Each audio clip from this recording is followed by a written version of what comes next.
ঠিক আপনি লিখেছেন, বাবার প্রচুর ঋণ থাকার কারণে আমার বিয়ে করাচ্ছেন না। ঋণ থাকা অবস্থায় বিয়ে করা কি জায়েজ?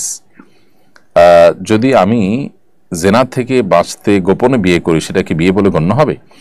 আহ, আপনি যদি ছেলে হয়ে থাকেন, প্রাপ্তবয়স্ক হয়ে থাকেন এবং জেনা থেকে বাঁচার জন্য বিয়ে ছাড়া কোনো বিকল্প পথ আপনার সামনে না থাকে, তাহলে সেক্ষেত্রে এটা করলে আপনার জেনার মধ্যে গণ্য হবে না। তবে সেই সাথে এও বলবো যে জেনার পরিবেশ থেকে নিজেকে বাঁচাবার জন্য আপনি সংগ্রাম করেন, সেটি করে আপনি নিজেকে বাঁচাবার চেষ্টা করবেন। এটা হলো আপনার প্রথম পদক্ষেপ। সেই পদক্ষেপে যদি আপনি সাকসেস না হন এবং সেটা যদি আপনার জন্য দুঃসাধ্য হয়, তাহলে সেক্ষেত্রে আপনি বিবাহের উদ্যোগ নিতে পারেন। এমনকি প্রাপ্তবয়স্ক মেয়েও যদি হয় এবং তার বাবা মা তাকে বিবাহ দিচ্ছেন না, তাদের মধ্যে হালাল হারামের বাছবিচার নাই, আল্লাহ ভীরুতা নাই, তাহলে সেই বোনও বিবাহের উদ্যোগ নিতে পারেন। তবে শর্ত সাপেক্ষে এ বিষয়ে সংশ্লিষ্ট ওলামাদের সাথে, বিজ্ঞজনদের সাথে পরামর্শ করে তারপরে তার অবস্থা পর্যালোচনা করে এরপরে তাকে সিদ্ধান্ত গ্রহণ করতে হবে।